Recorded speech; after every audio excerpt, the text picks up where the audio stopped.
I'm Christine, the Gemini Stitcher, and welcome to my sewing space. This vlog is going to be all about the Sewing Bee book. It's the Back to Basics Sewing Bee book, and a good few weeks back now, I did a voting poll on my community tab of which of the 5 garments I'd chosen to sew in this book you wanted me to do a sew along for first. One that's come out tops is the casual shirt. Absolutely loving this shirt and can't wait to make it with you. So we're going to go through the instructions that are in the book with a Christine twist, and hopefully my little tricks will help you not only understand the instructions but make the process a little bit easier as well as we go through it. The fabric I've chosen is a beautiful pink striped viscose fabric that I got from Guthrie and Garney a while back now, and as you can see here, the rustling, I've already cut mine out, but we need to go back a stage before we get to the cutting out. So the first thing you need to do is decide on a size. And this is probably where a few people struggle with modern patterns, because a lot of them give you body measurements and finished garment measurements, and it can get a little bit confusing. In the Sewing Bee book, they just give you the finished garment measurements. So you don't know how much ease there is, and ease is how the garment fits on you. So this is a stretch jersey dress, so where my midriff is, it will have negative ease so that it fits a bit like a sausage skin. But the shirt we're going to make today, I want to make mine with quite a bit of room in it or ease in it. So I'll pop up here the finished garment measurements for the shirt, and we can talk through them together and why I've chosen the size that I've chosen. Now, I have cut out a size 12, and if you look where the bust measurements are, that's what I've used as my guide, because that's the biggest part of my body where this shirt's going to fit, if that makes sense. Now I want this quite loose fitting, and I'm a 35/36 chest, depending on the time of the week and how much food I've been scoffing. So I've chosen the 12, which is finished garment measurements of 40 inches. And I'll just grab a tape measure, and then you can see how you can work out whether that is enough or not enough ease on the shirt when it's made. I'm going to measure out round my boob area 40 inches and see how much room that is going to give me.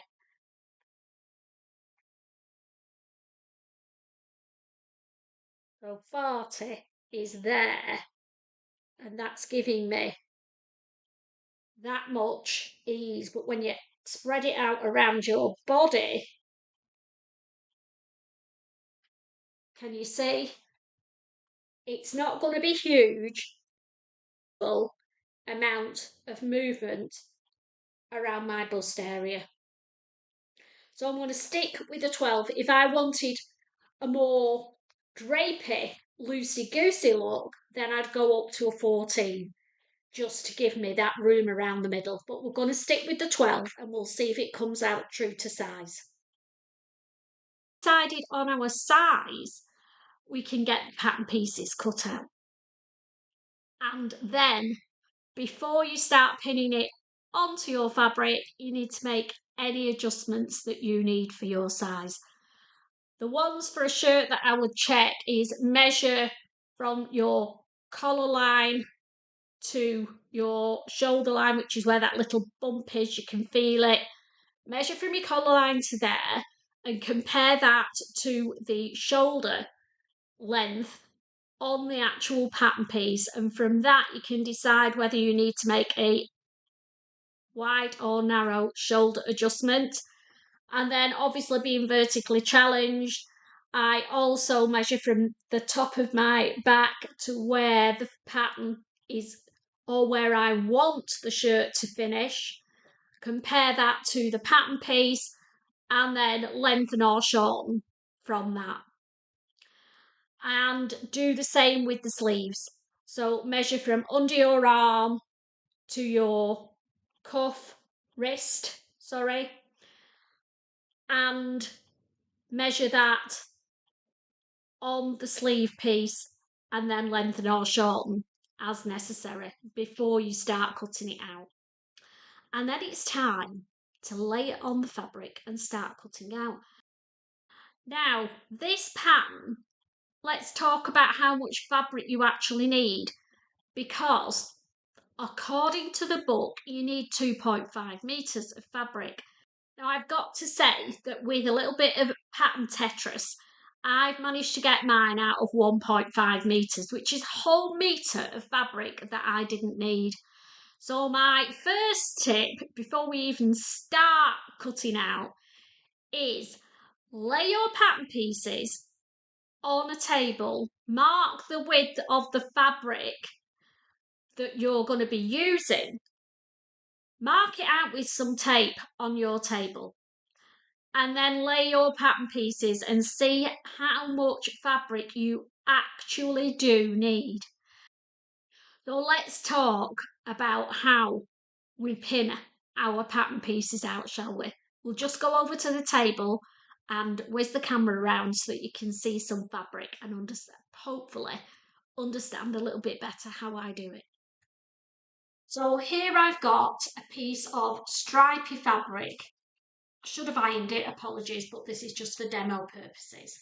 So on my shirt pattern, can you see the grain line with the little arrows either end? That's the important part of every pattern piece. I lay it on the fabric, and because this is stripy fabric, and I want the stripes to be the grain line, I look through the pattern piece, line it up with the edge of one of the stripes at the top of the arrow, pin it at that arrow, and then find the bottom and line that up with the arrow as well, and line the bottom of the arrow up with the edge of the stripe and pin it in place. Then I can go round and pin the rest of this pattern piece in place and get it cut out, and I know that it is straight on the grain and the stripes are going to be bob on, and that's what you need to do with every pattern piece that you're pinning on to make sure your stripes are perfectly horizontal on your shirt. You've got your pattern cut out and you've got all your stripes bob on. Fingers crossed, girls. The next thing you need to do is mark all your notches on your pattern pieces before you do anything else, because they are your little guides that your pattern pieces are in the exact position they need to be in when you're sewing. So please don't forget to snip into your notches before we start sewing. So let's make a start. The first thing we're going to do is sew the yoke to the bodice. Take the two back yoke pieces, one of them will end up on the right side of your shirt and one on the inside. Sandwich the back of the shirt between the two back yokes. The right side of each yoke should face the back shirt. The yokes will be lying upside down as you do this. Pin and sew in place. So we're back at the table again. I've got my two back yoke pieces that were cut on the diagonal or on the wonk, if you like to put it that way, just for interest on the back. The back bodice piece, which was cut vertically. And we're going to pin the yokes, we're going to sandwich the bodice in between the two yoke pieces. So we're going to get our first yoke, going to put it with the long edge at the top and the right side facing up. We're then getting our bodice piece, and this is going to be right side facing downwards. Now you can pin that in place and tack that together if you're more comfortable doing that. And if you've never done a yoke before, I strongly suggest that you do that. And then your second yoke goes wrong side facing up onto the top, and then you pin them all together. So this is all pinned together. So let's go to the sewing machine, get this seam sewn, and then we'll move on to the next stage. So here we are at the sewing machine. I've got, because I'm doing mine in a viscose fabric, I've put a microtex needle in to avoid any snagging when I'm sewing. I set my stitch length to 3 because that's my preferred stitch length on my machine. And the seam allowance is 1.5 centimetres. So if you're not sure where that is on your machine, measure out from your needle and put a little bit of washi tape or something on your machine so that you know you're always doing the right seam allowance. So we're going to sew that seam.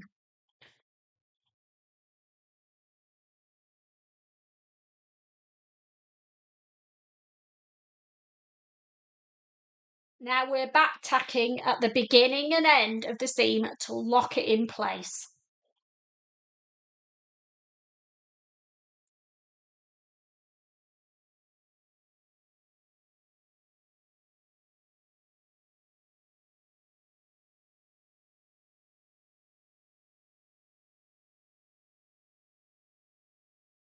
Don't forget to take your pins out as you go along because sewing over pins is not good for your machine.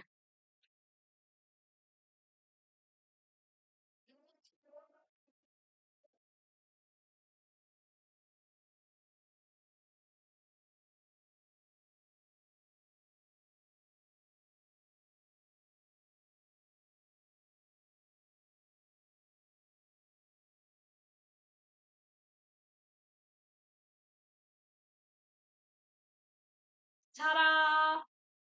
We've sewn our first seam. We've got our back bodice sandwiched in between our two back yoke panels, and we're ready to move on to stage 2.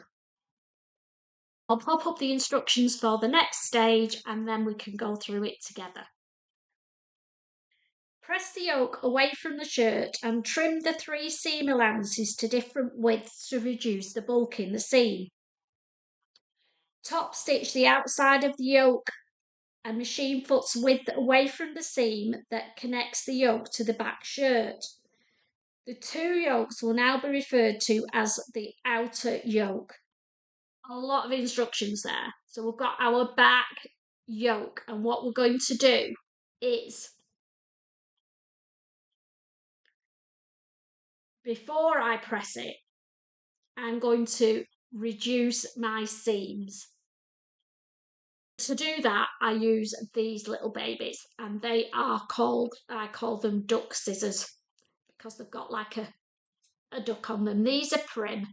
You can get lots of other ones, and the idea is, and it does work, this flat side, when you're trimming a single layer of a seam, it keeps the rest of the fabric out of the way and you don't accidentally cut through all the layers.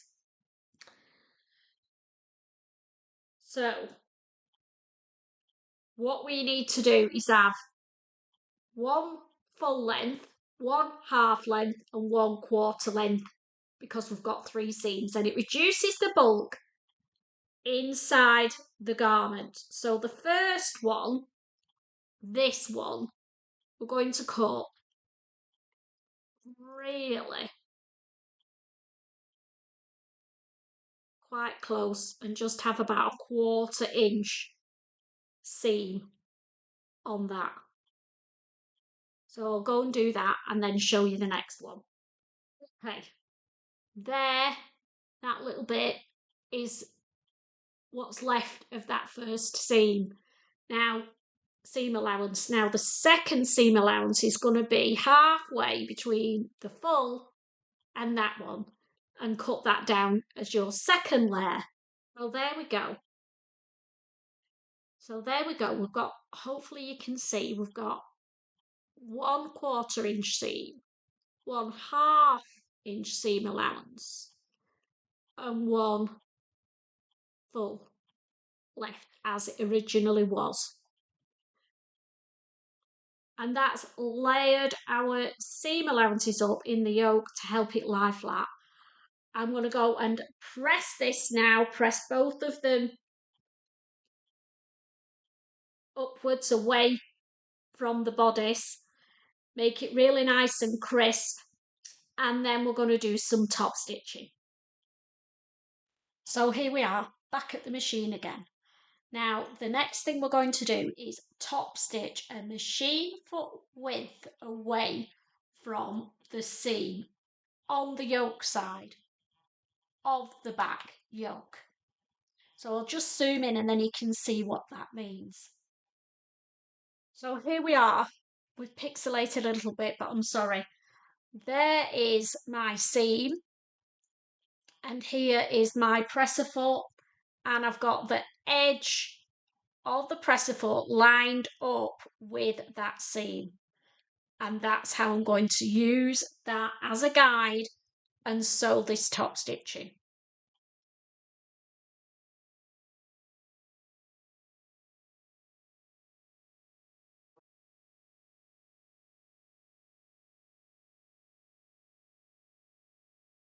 Here we go. There's the top stitching done. If you can see it, but I have got a beautiful line of stitching there. And by using the edge of the presser foot as the guide, it's straight all the way along. So we're going to put the back to one side now and work on the front bodice and the front yokes. Sides together, pin and sew the front yokes to the front shirt pieces. The yokes will be lying upside down when you do this. Overlock, serge or zigzag the seam allowances and press them up towards the yoke. Top stitch the outside of the yoke a machine's foot's width away from the seam that connects the yoke to the front shirt. Here I am with my front bodice pieces, 2 of these, and 2 front yoke pieces that have been done on the one. Now be careful with these front yoke pieces because they can be a little bit confusing. The bit with the scoop out there is your neckline, so that goes on this side. This is where the sleeve is. Can you see? There's your arm side, and that side has this little tiny curve in it. This side has got the scoop in it for the neck. So we're going to pin those right sides together to the 2 front pieces, sew them, press them and top stitch them exactly the same as the back yoke. But because you've only got a single layer, when you've sewn your seam, you're going to overlock or zigzag them to finish the seam off. That's the only difference. There we go. We've got the 2 fronts going. I've done the top stitching. Just about see it. And you also, when you're doing this, need to make sure if yours is not easily a wrong or a right side fabric, make sure that you've got a mirror image when you do these and you don't end up with 2 that are the same size side, because you want them to go like that when you put them on, don't you? So there we go, we can start seeing the beginnings of a shirt. The next thing we need to do, and the last thing we need to do with the yokes, is attach the fronts to the backs. So let's go and do that next. Place the back wrong side up. Lay the front shirt pieces on top with the right side facing you. Pin the wrong side of the front yoke to the right side of the back yoke lining at the shoulder, pinning through the back lining yoke only and leave the outer yoke free. Sew and press the seam allowances towards the back yoke. Look at your shirt from the outside. Press the shoulder edge of the outer back yoke pieces under by 1.5 centimetres and place the pressed under edge over the front yoke shoulder to cover all raw edges on the inside. Pin and top stitch in place close to the folded edge. Repeat for the other shoulder. The body of your shirt is now ready. We're going to place the back with the wrong side facing upwards. Then we're going to pull the two front pieces with the right side facing upwards, so they are wrong side to wrong side.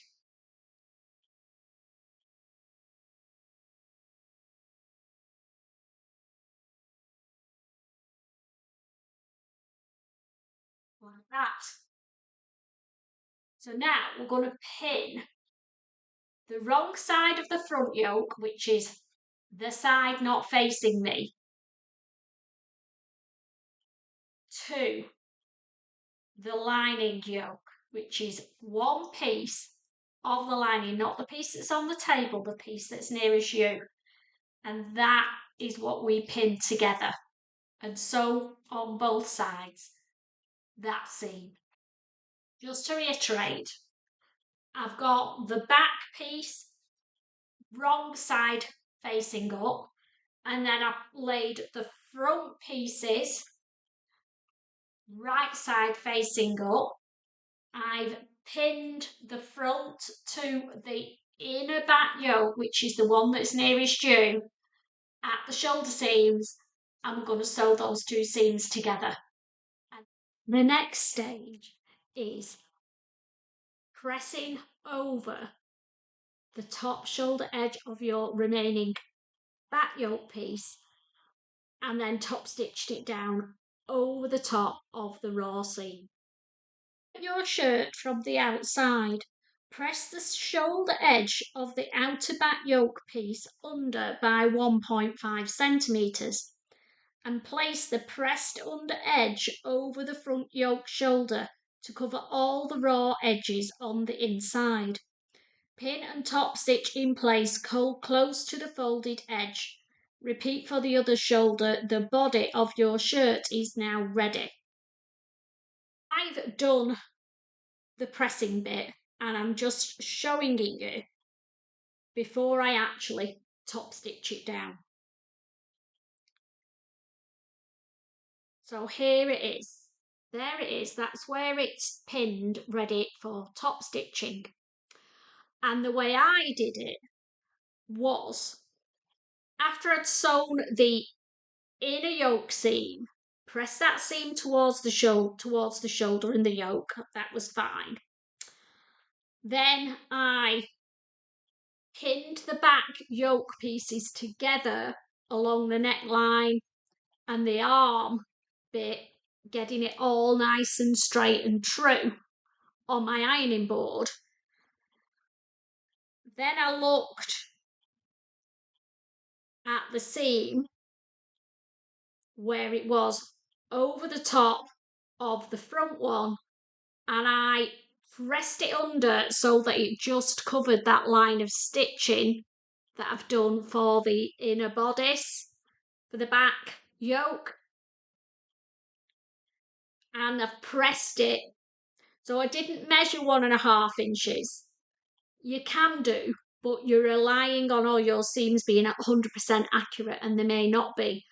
So my preferred way is pin all the back yoke two pieces together so that they're exactly where they need to be, and then turn the outer back yoke under to press it enough to cover the line of stitching on the front yoke.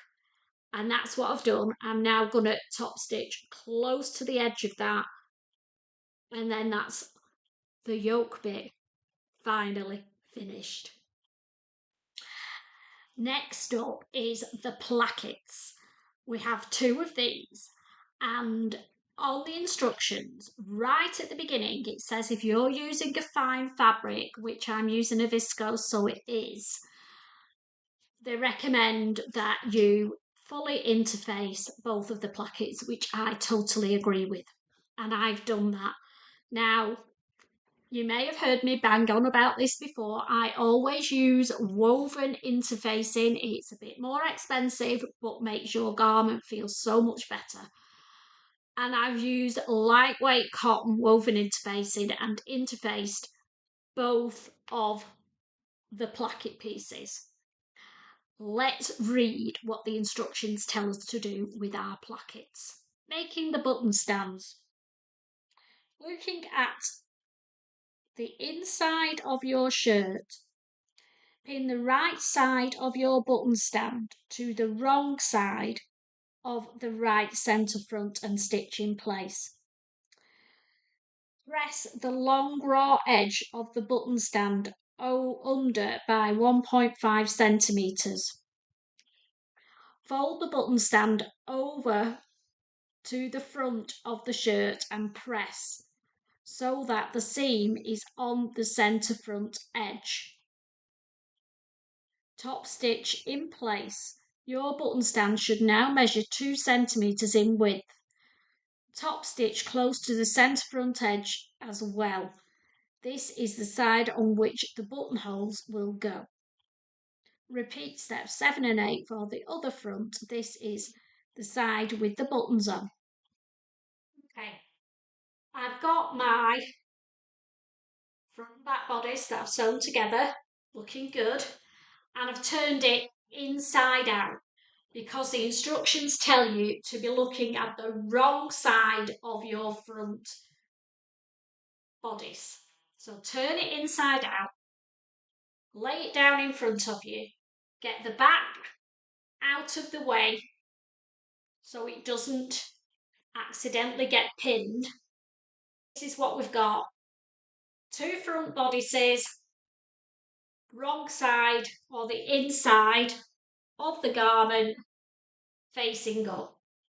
We're going to take one of our placket pieces and we're going to pin it with the right side facing the wrong side, so the interface side uppermost looking at me. Now I'm going to do these both at the same time because you do the exact same thing for both sides. So I'm going to place them on to my bodice from the very top to the bottom, pin those in place and then sew them with the 1.5 centimetre seam allowance. I've sewn my placket on as the instructions say. Press them over by the 1.5 centimetres and then folded that over to the right side so you create placket and pin it so that it's just covering that seam that you created in the first place. And that's what you end up with. I know you can't see it very well, but there we go. I've pinned it. So we'll just unpin it and then maybe you'll understand it a little bit better. Let's take the pins out of one side and deconstruct it. So we started off with the wrong side of the front bodice facing us. And we pinned, let's turn this over, the right side of one of the plackets, so the interfacing was facing up. Pinned it and sewed it. Then I pressed that seam towards the placket and then pressed over a 1.5 seam allowance on the other raw edge of the placket. Then turned it over on itself, half and half, to the outside and made sure it was just covering that seam that we created when we sewed it in the first place, and pressed it and pinned it. So now I just need to top stitch very carefully along that edge because that is on the front of my shirt. And then we'll get on to the next stage. Here we go. This is what it looks like so far. I've got my 2 front plackets on. Pleased with how they've come out. Loving the diagonal stripes at the top. Can't see the back, but that's the same. And now we're going to put this cute little pocket on, which goes somewhere on this side. And again, it's on the wall. So I'll read you the instructions and then talk through how I'm going to attack the pocket. Make the pocket. Press 1.5 centimetres to the wrong side along all sides except the top edge. Pin and top stitch 1/4 inch or 6 millimetres from the fold. Then press 1.5 centimetres to the wrong side twice along the top edge to form a double hem. Top stitch 1 centimetre from the top edge of the pocket. Pocket on the left front 5 centimetres below the yoke and 4.5 centimetres from the button placket. Using a zip foot, top stitch as close to the edge as you can around the side and bottom edges. So we're going to press this pocket, then stitch it at 6 milling and then attach it onto the front. So I'll be back when I've pressed it. I've sewn it 6 mil in from the edge and that catches in the 1.5 centimetre seam on the back. I use the inside edge of my presser foot as my guide. Now be careful when you're starting up here because if you start right on the edge, it's not got a lot of fabric to help pull it through and it will start nesting and chewing your fabric up. So, and this top bit is going to be pressed over anyway for the top flap. So start an inch in, I would say, with your top stitching and go around and finish an inch before that end because you don't need to top stitch that very top bit and it'll stop your machine chewing up this little piece of fabric. So now we need to press it over by 1.5 again, and then we'll have our little pocket all ready to sew onto our shirt. Here's my cute little pocket all done. So now we've got the left front bodice panel face up, and this needs to go 5 centimetres down from the edge of the yoke and 4.5 centimetres in from the edge of the placket. So let's measure.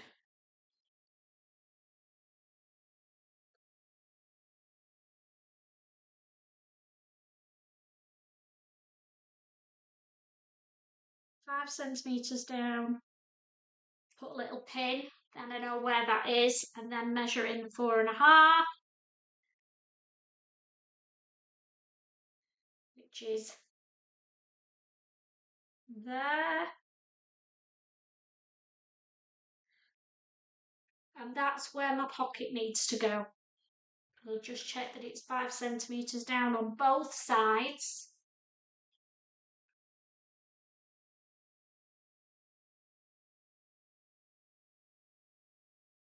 Okay. Just get this baby pinned and top stitched using the zipper foot because we're going to sew right near the edge of the pocket.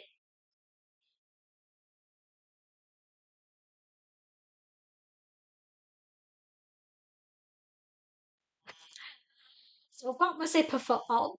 I'm right near the edge. I'm just going to back tack at the beginning and end to secure the pocket, and then we can carry on.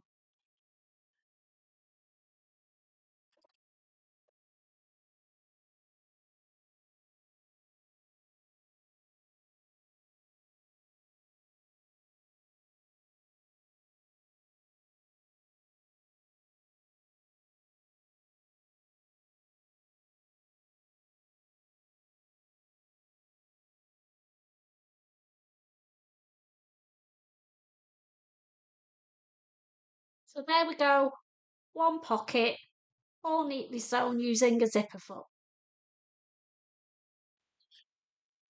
Next, we're going to sew the collar on. So I'll read you the instructions about the collar, and then I've got a few little tips of my own once I've put the interfacing on. Sew the collar. Apply iron on interfacing to the wrong side of both collar pieces. One will form the top collar and one the under collar.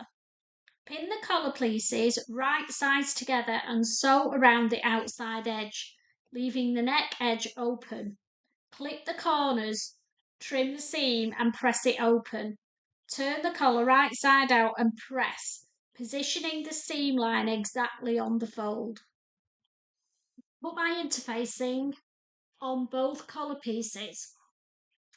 And the next thing it tells you to do is sew them right sides together from above the seam line at this side all the way around there, round the top end and around, and stop at the seam line on this side. Now, there are a few things that I do differently, and one of them is I pre-press under my 1.5 centimetre seam allowance on the inside collar piece, and it tells you to do that later on, but I do that now. And I also measure out my seam allowance all the way round my collar, 1.5 centimetres, and draw it in with a ruler accurately. And then I've got a definite seam line to sew to, and hopefully my collar will come out perfect. The third thing that I do, this is the corner of your collar that's going to be there. And instead of sewing right to the point, pivoting and then carrying on down the other side, I wait until I'm just before where I want to pivot, reduce my stitch length down to a 1.5 from 3, do on an angle, so a half pivot across the angle, sew 3 stitches, back stitch over them 3 stitches, and then forward the 3 stitches again to reinforce that fragile corner.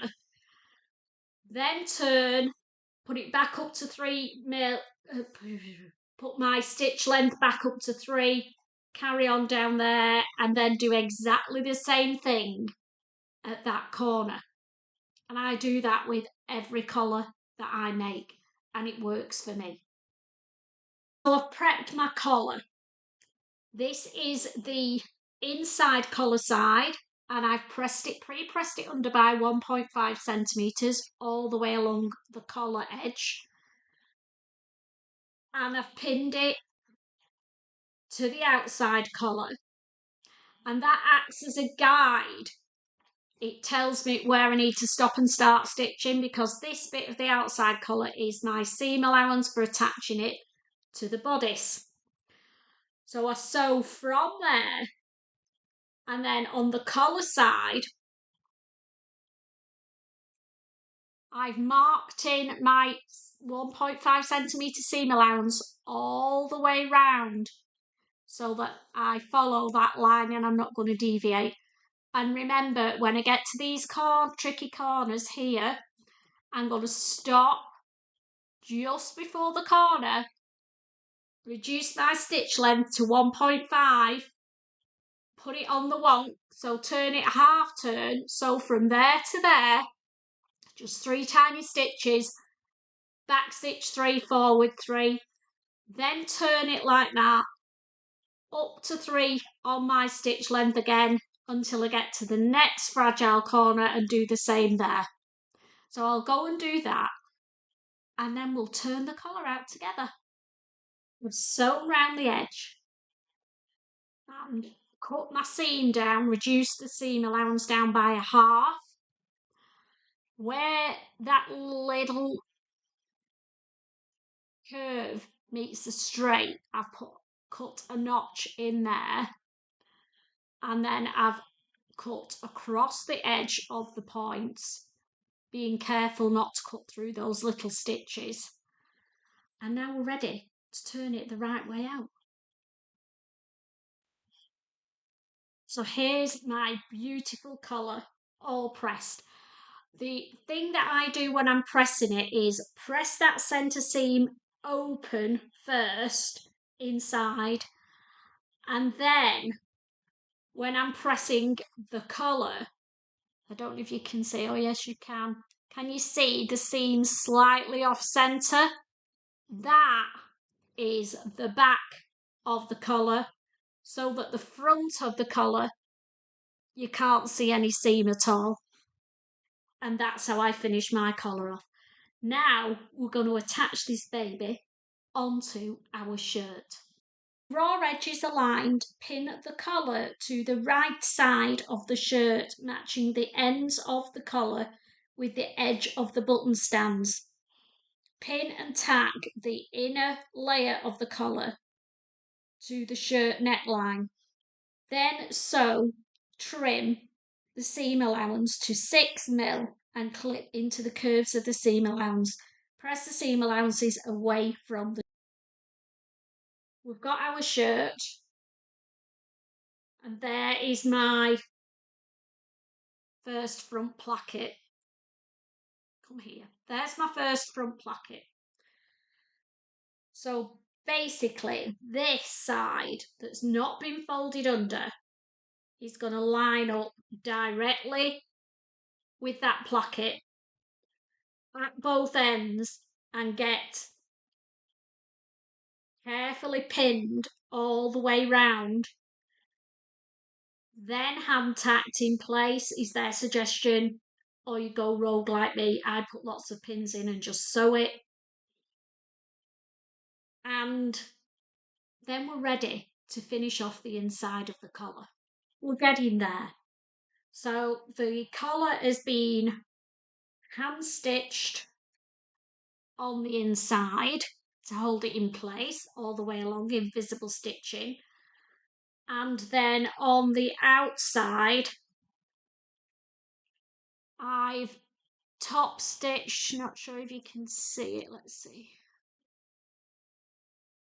Trust me, it's been top stitched all around the edge of the collar, including the neckline, and that means that it's all caught in where I've hand stitched, all nice and neat. What is next? Let's have a look at the instructions, shall we? Adding the sleeve tabs and gathering the sleeve heads. Place 2 sleeve tabs right sides together, matching the end points. Sew along the long edges and the pointed end, leaving the straight end open. Clip the corners, trim the seams, press and turn right side out. Press again. Turn in the open end and slip stitch to close. Top stitch all round the tab 3mm from the edge. Machine stitch a buttonhole at the pointed end of the tab. Position the straight end of the tab on the wrong side of the sleeve, roughly 34cm below the top of the sleeve and towards the front. Stitch in place by sewing a square around each tab and then across for security. Repeat with the other tab and sleeve. We've just got the tabs and the sleeves to sew in and hem it, and then our shirt's done. Well, do the side seams obviously. So here's my 4 tabs, been cut on the one as per the grain line on the pattern piece. So we're going to do them in pairs, right sides together, and we're going to sew down there along the V at the bottom and up the other side, do a locking stitch at the start and finish. Then we're going to turn them right side out, press them, turn that little tab to the inside. It says slip stitch. I'm not sure you need to. I'm just going to press it to the inside. It'll get caught in with the top stitching, and then top stitch all the way around both of the tabs. So this is what your sleeve should look like once you've sewn your tabs. Now we're going to attach the sleeve head into the sleeve before we sew the side seams, which is a really good way of doing it for a beginner. So the first thing that you need to do is do a row of gathering stitches from the first notch all the way around the sleeve head to the second notch, the double notches. And you're doing that so that you can use that for ease to help your sleeve fit into the arm side. So we'll go and do that and then get our sleeves in. The instructions actually say, sew a row of gathering stitches on the pattern line along the sleeve head of both sleeves. This is to help you ease the sleeve into the armhole. With right sides together, pin the sleeve to the armhole, matching the outer notches on the sleeve head to the notches in the armhole and the centre notch to the shoulder seam. Pull up the gathering threads and even out the gathers. Sew and repeat with the other sleeve. Trim the seam allowance to 1cm, press towards the sleeves, then overlock or zigzag. Here's the arm side, as we call it, on the blouse, and I've put that on the table, right side facing up. You're going to get one of your sleeve heads.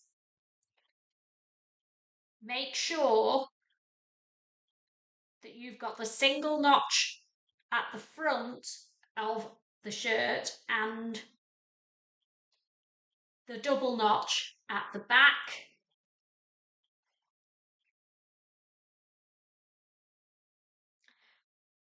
Right side facing down, so it's right sides together. And take your time when you're pinning this, because you're trying to pin two opposite curves together.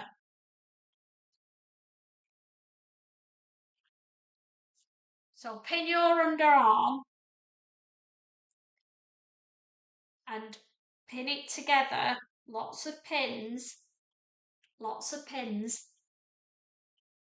to the first notch on the front.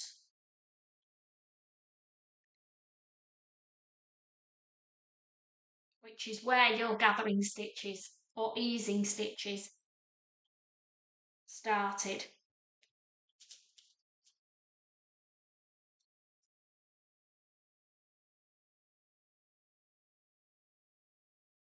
And find your centre notch, match that up and match that up with your shoulder seam and pin that in place.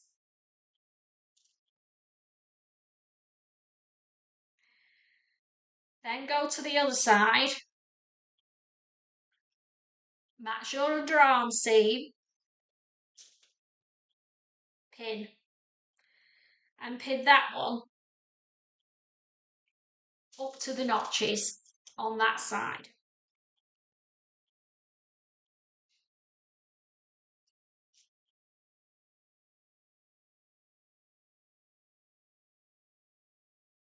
Then check.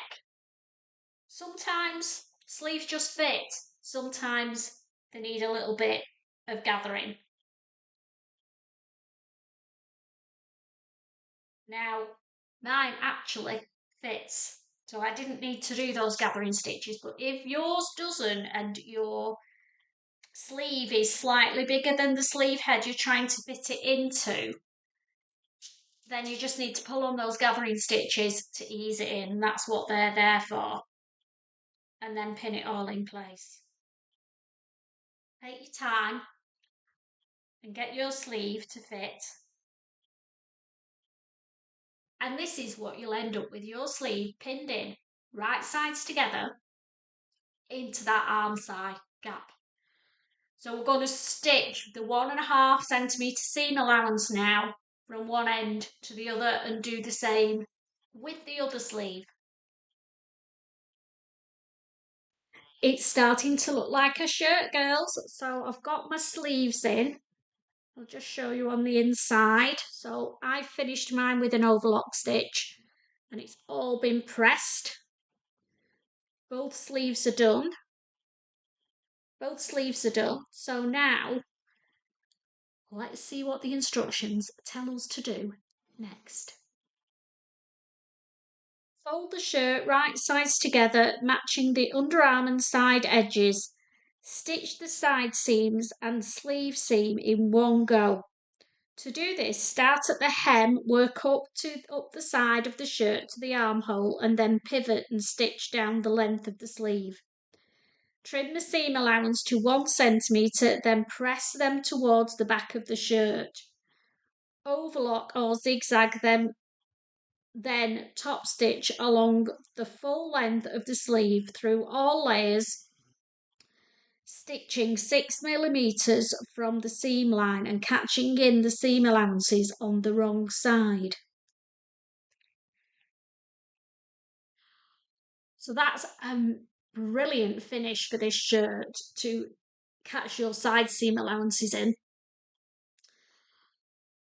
So wrong sides together, we're going to pin all down the arm, all down the side. We're going to start at the hem, stitch up to there, pivot, stitch to the end of the sleeve, and then like it says, I'm actually overlocking mine, so I'm going to overlock and trim at the same time then, and then press it towards the back and then do the top stitching.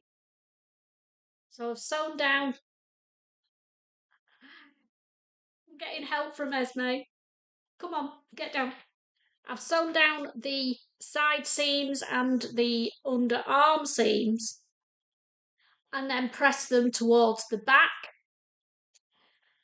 To do that with the sleeves, I use a sleeve roll. Don't know how you're going to do it without one, without getting loads of creases in your fabric, because it literally just slots up your sleeve and then you can press the seam without pressing the underneath layer. You could use a rolled up towel, that might work, but you definitely need something to get those seams crisp. And then I have only top stitched the sides. I've not top stitched the underarms. I chickened out because it is one heck of a faff to try and get that seam under there top stitch without it all ending up gathered in your machine. So I decided not to. But if you're brave, you're meant to top stitch under the arm seam as well. So what do the instructions tell us to do next? So next we're going to do the hems. Press 1.5 centimetres to the wrong side twice along the end of one sleeve to form a double hem. Top stitch close to the first fold. Repeat on the other sleeve and do the same at the hem of the shirt and press. Now I'm going to confess here because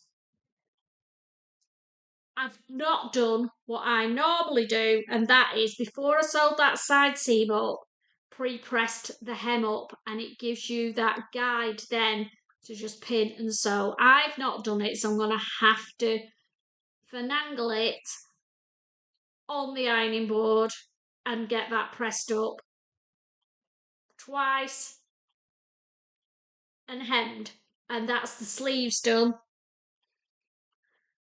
And then the same thing with the bottom hem, pressed up twice and sewn.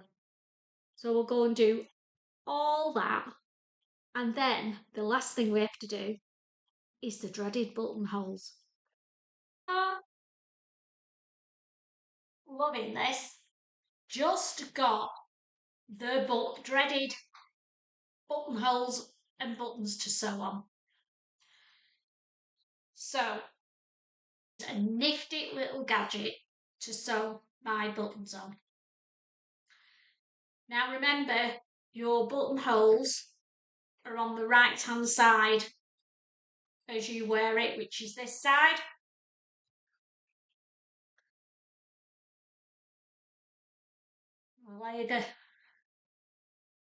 And the first button is going to go into where that curve is there.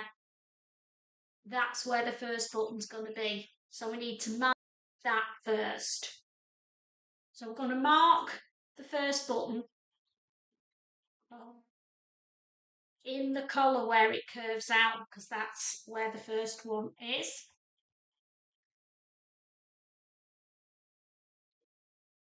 I'm going to mark the bottom of the buttonhole with a pin.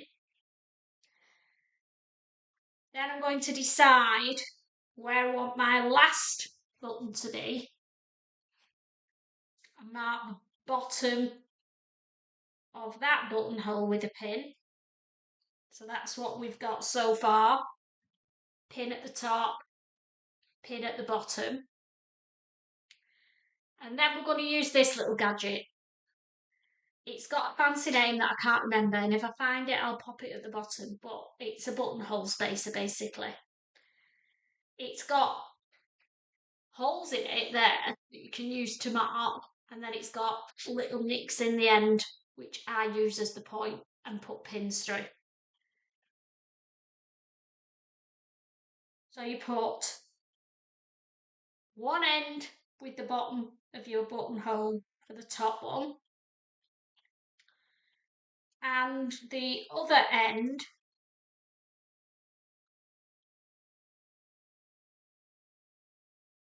on the bottom of the buttonhole for the bottom one.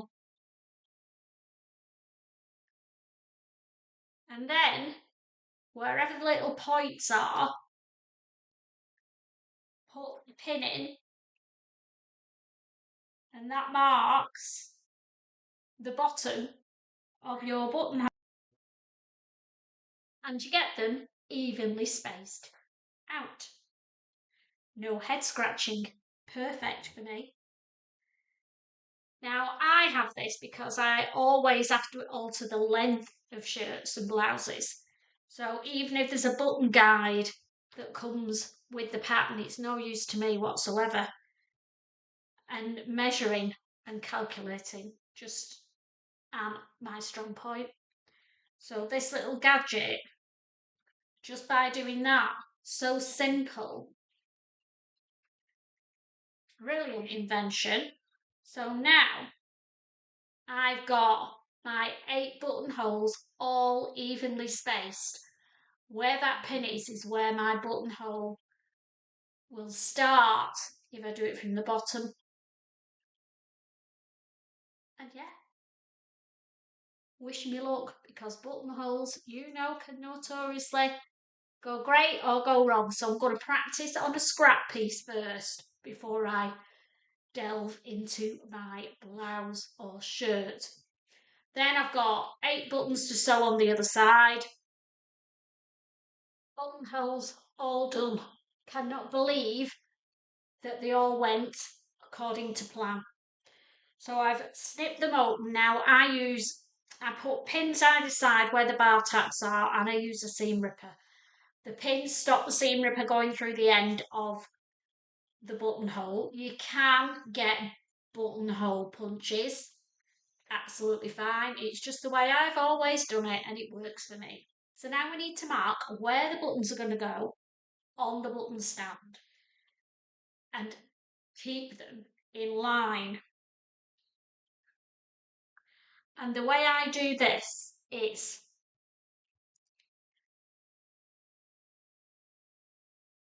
place the buttonholes on top where they're meant to be,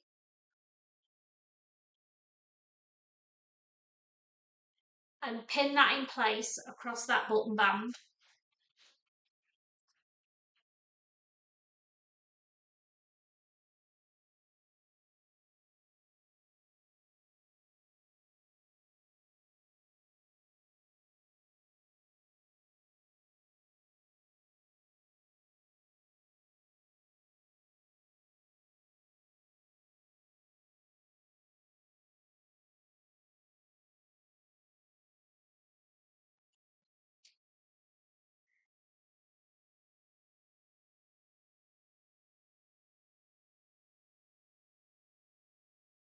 So take your time, make sure you're happy with it.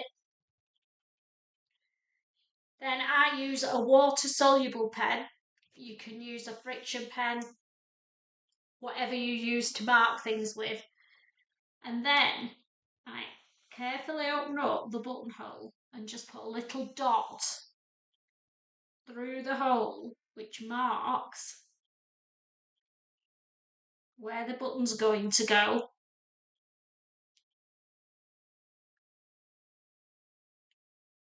On the inside.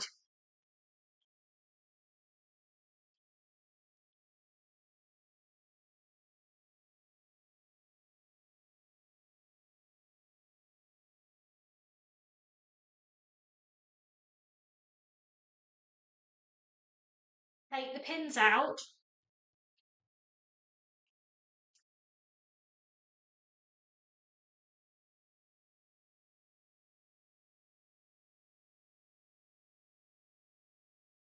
And there we go. You can see those little dots.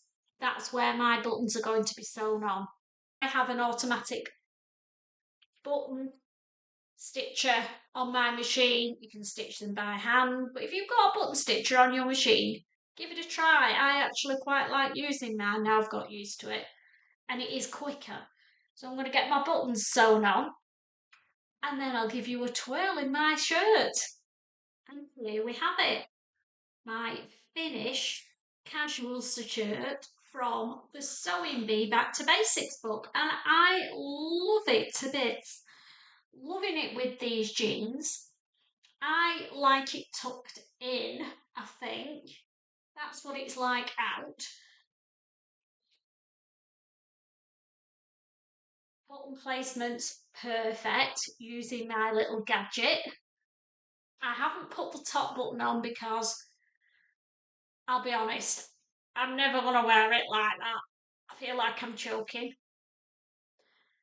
Loving the little pocket.